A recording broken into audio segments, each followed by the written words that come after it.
This film is intended for eye surgeons for training and education purposes. Viewer discretion is strongly recommended.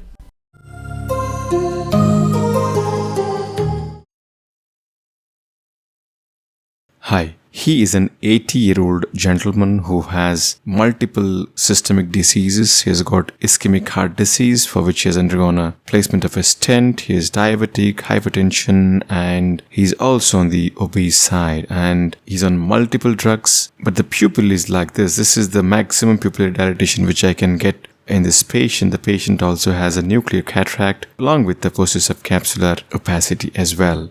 As the initial steps are being performed, let me take you through the planning which I have done for this patient. I'm going to use a pupil expansion device like the B HEX ring for the visualization aspect for it, but I'm not sure about the zonular health aspect here. Since there is no evidence of phacodonosis or iridodonosis, I'll really get to know about the zonular health when I touch the anticapsule. The nucleus management is going to be routine, and in this case, the appearance of the iris, it was not very thick. So I don't want to stretch the pupil beforehand only. I just want to directly use the B HEX ring itself. I'm not expecting this pupil to be very rigid. So let's see how things turn out. Once the capsule is stained, a dispersive OVD is placed into the eye. With the viscoelastic, the pupillary size has increased a little bit, suggesting that this could be elastic pupil.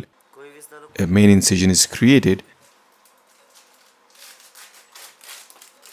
I'm using cohesive OVD to just lift up the iris so that it becomes easier for me to entangle the pupillary margin with the notches of the B HEX ring. The B HEX ring is placed into the antechamber first. I prefer to stabilize the globe with my second instrument through the side port. This ensures that the globe is held centrally with the patient looking straight up as I go about fixing these notches onto the pupillary margin. This is the classical way which I would like to engage the B HEX ring onto the pupil. The first two sets of notches are engaged.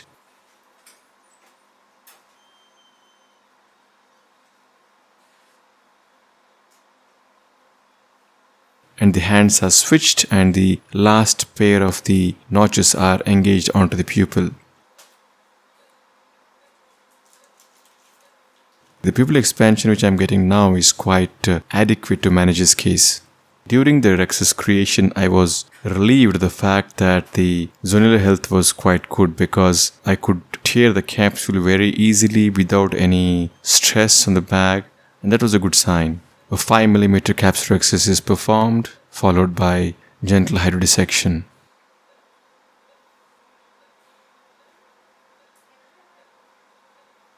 The opposite peripheral part of the nucleus is tapped down to relieve some of the fluid which is entrapped.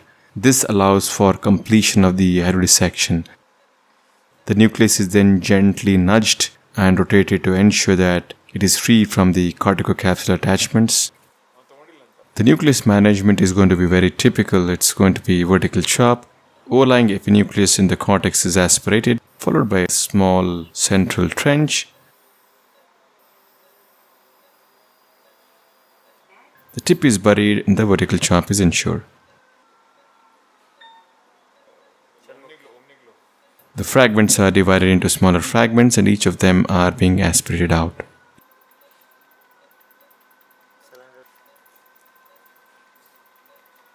Time to aspirate the cortex, but before that I'd just like to flush the posterior capsule with BSS a little bit and then time to aspirate the cortex.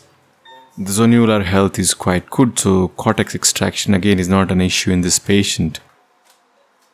I retract the iris with my irrigation cannula just to help me see better so that I'm catching the cortex and not the anterocapsule or the posterior capsule. So once it is done, the capsular bag looks clean now. Time to implant the lens. The bag is formed with OVD and a single piece hydrophobic lens is implanted into the bag. The B HEX device has to be taken out before removing the OVD. Again, using the microforceps, it is disengaged from the pupillary margin and then pulled out. Time to take care of the OVD. The lens is tilted up and the irrigation cannula goes under the lens to irrigate out all the OVD which is behind the lens. Once I am certain that the OVD is removed, time to close. The incisions are hydrated, and that's it, the case is done. And these are the next day pictures. For me, the most striking observation in this case is the absence of any sphincter tears, because I've not done any pupil stretching and the pupil looks round and less traumatized. And that's the beauty of the B HEX device. It's very gentle on the pupillary sphincter. To summarize, this case looked daunting at the slit lamp, but it turned out to be quite an average or a regular case. It didn't throw up any surprises. That was it. Thank you for watching and hope you found this helpful.